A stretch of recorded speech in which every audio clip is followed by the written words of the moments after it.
दोस्तों, आप सभी का हमारे माय मोस्ट कोचिंग एकेडमी के चैनल पे स्वागत है। आज हम करने वाले हैं व्याकरण का आधार, जिसका नाम है वर्णमाला। तो सबसे पहले हम देखने वाले हैं कि वर्णमाला आखिर होती क्या है, इसका अर्थ क्या है और इसमें क्या क्या आता है। तो सबसे पहले वर्णमाला का अर्थ देखेंगे। वर्णमाला होती क्या है। वर्णमाला के अंदर हमारे क्या आते हैं, वर्ण आते हैं, जिसे भाषा की सबसे छोटी इकाई के नाम से भी जाना जाता है। तो आपको कई बार पेपर में क्वेश्चन भी आ सकता है कि भाषा की सबसे छोटी इकाई क्या है, तो उसका उत्तर क्या होगा, वर्ण।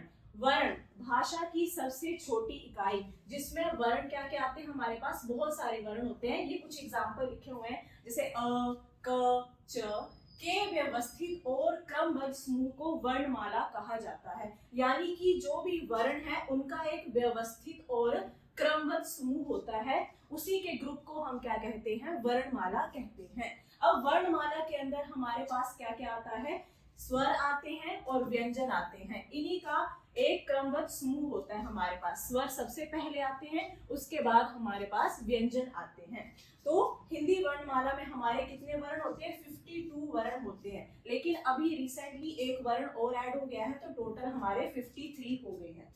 अब देखेंगे हमारे पास कौन कौन से आते हैं हिंदी वर्णमाला में वर्ण।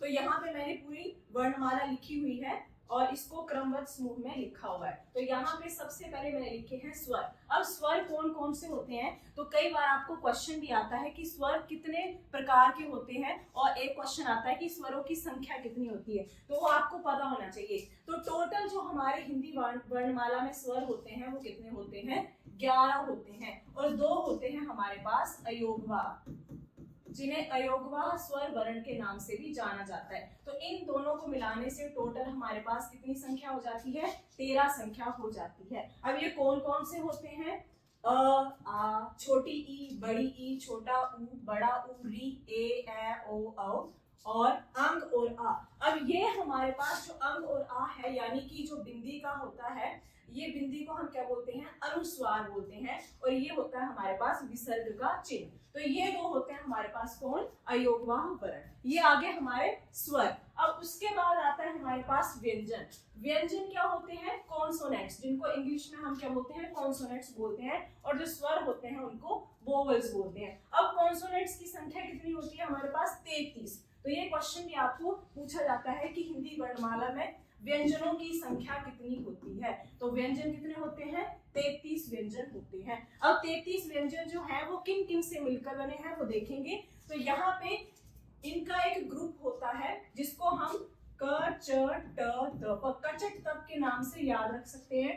क से आएगा हमारे पास क वर्ग, च से आएगा च वर्ग, ट से आएगा ट वर्ग, त से आएगा त वर्ग, और लास्ट आता है प से आएगा प वर्ग। इस वर्ग में इसको विभाजित किया गया है। अब सबसे पहले हमारे पास आते हैं क वर्ग में कौन कौन से व्यंजन आते हैं। अब सबसे पहले आपको मीनिंग भी पता होना चाहिए कि स्वर क्या होते हैं और व्यंजन क्या होते हैं। तो स्वर जो होते हैं वो बिना किसी अन्य वर्ण की सहायता से आसानी से बोल सकते हैं हम, लेकिन जो व्यंजन होते हैं वो स्वरों की सहायता के बिना नहीं बोले जा सकते। फॉर एग्जाम्पल मैंने लिखा है यहाँ पे क, तो क किससे मिलकर बना है, क प्लस अ से।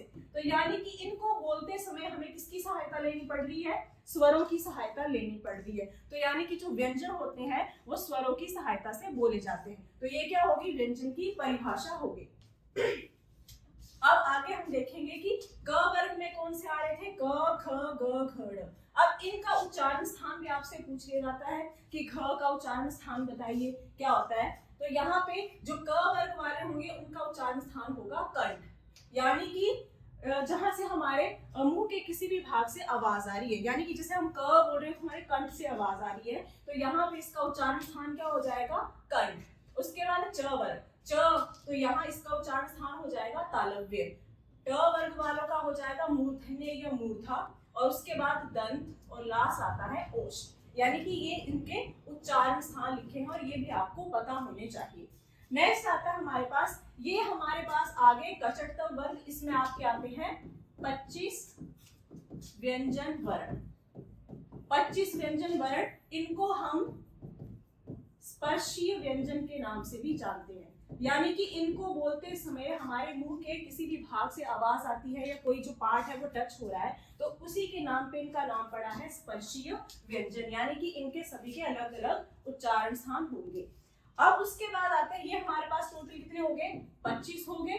उसके बाद आगे आते हैं अंतस्थ व्यंजन। अंतस्थ व्यंजन हमारी हिंदी वर्णमाला में टोटल कितने होते हैं, 4 होते हैं। कौन कौन से, य, र, ल, व। ये आपको याद रखने पड़ेंगे कि कौन से होते हैं अंतस्थ व्यंजन, य, र, ल और व।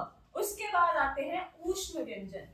ऊष्म व्यंजन कौन कौन से होते हैं, ऊष्म व्यंजन की संख्या भी हमारे पास 4 होती है। कौन कौन से, श, श, स और ह। ये टोटल हमारे पास कितने हो गए, 25, 4 और 4, टोटल हो गए हमारे पास 33 व्यंजन। तो इस तरह से हमारे व्यंजन बने हैं टोटल 33। अब उसके बाद कुछ हमारे एडिशनल लेटर्स होते हैं, अन्य वर्ण होते हैं, जिनको किस किस नाम से जाना जाता है। सबसे पहले संयुक्त व्यंजन, कंबाइंड कॉन्सोनेंट्स, क्ष, त्र, ज्य और एक और आता है इसमें। और उसके बाद आता है हमारे पास उत्क्षिप्त व्यंजन, जो आगे हम पढ़ेंगे कि क्या होते हैं। बाइनरी कॉन्सोनेंट्स बोलते हैं जिनको, ड और ड़। ये है जो हमारा 53rd, यानी कि हिंदी वर्णमाला में जो हमारे टोटल कितने थे 52, और ये हुआ है हमारा 53 वाला वर्ण ऐड। तो ये आप याद रख सकते हो।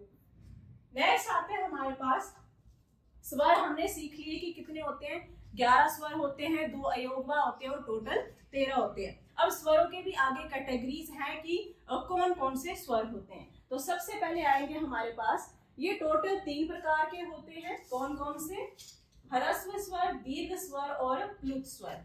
सबसे पहले आते हैं ह्रस्व स्वर। जैसे ह्रस्व का मतलब क्या होता है, छोटा या थोड़ा, यानी कि ऐसे स्वर जिनको बोलते समय कम समय लगे। तो कौन कौन से होंगे, ये याद रखने आपने, 4 होते हैं, अ, छोटी ई, छोटा ऊ और री। तो ये 4 जो होते हैं हमारे हिंदी वर्णमाला के ह्रस्व स्वरों में आते हैं। उसके बाद आते हैं दीर्घ स्वर। दीर्घ स्वर कौन से होते हैं, दीर्घ का मतलब क्या होता है, लंबा, यानी कि ऐसे स्वर जिनको बोलते समय ह्रस्व स्वरों से दुगुना समय लगे, तो उन्हें हम बोलते हैं दीर्घ स्वर। अब दीर्घ स्वरों में कौन कौन से आते हैं हमारे पास, 7, आ, बड़ी ई, बड़ा ऊ, ए, ओ और औ, ये शामिल है इसमें हमारे दीर्घ स्वरों के अंदर। उसके बाद लास्ट आता है प्लुत स्वर। प्लुत स्वर जो होते हैं, इनका प्रयोग कहाँ किया जाता है, इनका प्रयोग जो होता है वो उच्चारण में किया जाता है या किसी व्यक्ति को पुकारने के लिए, बल देने के लिए किया जाता है। फॉर एग्जाम्पल जैसे मैंने लिखा राम, ओम, तो ये दीर्घ स्वरों के एग्जाम्पल हो जाएंगे। यानी कि जिन स्वरों को बोलते समय दीर्घ से भी ज्यादा समय लगे, उनको हम बोलते हैं प्लुत स्वर। उसके बाद आगे आते हैं हमारे पास, जैसे मैंने पहले डिस्कस किया कि अंतस्थ व्यंजन। अंतस्थ व्यंजन कौन से होते हैं, जिनकी संख्या होती है हिंदी वर्णमाला में 4, और वो आपको याद रखने हैं कि कौन कौन से होते हैं अंतस्थ व्यंजन, य, र, ल और व। ये हमारे हिंदी वर्णमाला के अंतस्थ व्यंजन कहलाते हैं। उसके बाद नेक्स्ट आता है हमारे पास ऊष्म व्यंजन। ऊष्म व्यंजन जैसे कि नाम से स्पष्ट हो रहा है कि जिनको बोलते समय हमारे मुंह से हवा निकले, गर्म या ऊष्मा निकले, तो उनको हम बोलते हैं ऊष्म व्यंजन। इनकी संख्या भी हमारी हिंदी वर्णमाला में 4 होती है। कौन कौन से, श, श, स और ह। तो इनको बोलते समय हमारे मुंह से गर्म हवा निकलती है, तो इनको बोलते हैं ऊष्म व्यंजन। इनकी संख्या भी कितनी हो गई, टोटल 4 होती है। उसके बाद आते हैं द्विगुण व्यंजन। जैसा कि नाम से स्पष्ट हो रहा है कि द्विगुण, यानी कि जिनमें 2 गुण होते हैं। तो वो कौन कौन से होते हैं, सिर्फ 2 व्यंजन होते हैं, ड और ड। यानी कि जब हमने इनको वर्णमाला में पढ़ा तो वहां पे हमने सिंपल पढ़ा इनको ड और ड, लेकिन जब इनके नीचे बिंदी लगा दी जाए, बिंदी को हम क्या बोलेंगे, नुक्ता, बिंदु लगा दिया जाए, तो ये बन जाते हैं हमारे पास द्विगुण व्यंजन। यानी कि इनके अंदर 2 गुण आ जाते हैं, तो इसी तरह इनको बोलते हैं द्विगुण व्यंजन, और उनकी संख्या भी 2 होती है। उसके बाद उच्चारण के आधार पर भी व्यंजनों को 2 भागों में बांटा गया है। इनको हम लिख सकते हैं उच्चारण के आधार पर। उच्चारण के आधार पर दो प्रकार हैं, कौन कौन से? अल्प प्राण और महाप्राण। अल्प प्राण जैसा कि नाम से पता चल रहा है, अल्प यानी कम, यानी कि ऐसे व्यंजन जिनको बोलते समय मुख से कम वायु निकले या कम जोर लगे हमारा, तो उनको बोलते हैं अल्प प्राण व्यंजन। अब अल्प प्राण व्यंजन में कौन कौन से आते हैं? प्रत्येक वर्ग का। अब वर्ग हमने पढ़ा कचट तक। अब इसी के अंदर जो पहला, तीसरा और पांचवा वर्ण होगा वो क्या कहलाएंगे? हमारे अल्प प्राण व्यंजन। जैसे क, ख, ग, घ और ड़। ये मैंने किसका लिखा? क वर्ग के व्यंजन लिखे। अब यहाँ पे पहला, तीसरा और पांचवा कौन कौन है? पहला क, ग और ड़। तो ये आएंगे हमारे पास अल्प प्राण व्यंजन। उसी के बाद इसी का उल्टा हो जाएगा महाप्राण, यानी कि जिनके उच्चारण करते समय हमारे मुख से अधिक वायु बाहर निकले है या हमारा अधिक जोर लगे, तो वो कौन से होंगे हमारे पास? पहला, तीसरा और पांचवा हमारे ये हो गए। और इनको छोड़ के जो हमारे बच रहे हैं कौन कौन से? दूसरा और चौथा। तो दूसरा और चौथा जो भी वर्ण होगा वो हमारा आ जाएगा महाप्राण व्यंजन के अंदर। तो याद रखेंगे क्या होगा? अल्प प्राण में हमारे आएंगे पहला, तीसरा और पांचवा, किसका? प्रत्येक वर्ग का। प्रत्येक वर्ग का पहला, तीसरा और पांचवा अल्प प्राण, और महाप्राण दूसरा और चौथा, यानी प्रत्येक वर्ग का दूसरा और चौथा वर्ण महाप्राण कहलाएगा। उसके बाद लास्ट आता है हमारे पास वर्णमाला के अंदर अघोष और सघोष वर्ण। अघोष और सघोष वर्ण कौन से होते हैं? जिन वर्णों के उच्चारण में स्वर तंत्रियों में कंपन नहीं होता उन्हें अघोष वर्ण कहते हैं। अब ये याद रखेंगे कि कौन से होंगे?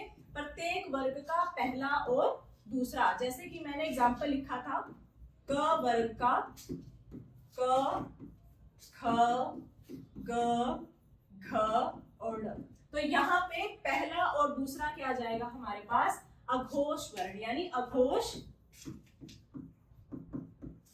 व्यंजन वर्ण। तो कई बार आपको पेपर में ऑप्शन दिए होंगे कि निम्नलिखित में से कौन सा अघोष वर्ण है या नहीं है, तो आपको याद होना चाहिए प्रत्येक वर्ग के पांचों वर्ण याद होने चाहिए, और याद होना चाहिए कि पहला और दूसरा कौन से होते हैं हमारे पास? अघोष वर्ण होते हैं। अब इन्हीं को छोड़ के हमारे जो तीन बच रहे हैं ये कौन से हो जाएंगे? सघोष या घोष वर्ण। इनके दो नाम है तो कंफ्यूज नहीं होना इसमें। इसको सघोष भी बोला जाता है और घोष वर्ण भी बोला जाता है। तो इस तरह से आप याद रखेंगे अघोष वर्ण कौन से होंगे? प्रत्येक वर्ग का पहला और दूसरा, और जो बच रहे हैं उनको हम बोलेंगे सघोष या घोष वर्ण, यानी कि तीसरा, चौथा और पांचवा। तो इसी तरह से हमारी वर्णमाला समाप्त हुई। अगर आपको मेरा पढ़ाया हुआ समझ में आ रहा है तो आप हमारे चैनल के साथ भी जुड़ सकते हैं। धन्यवाद।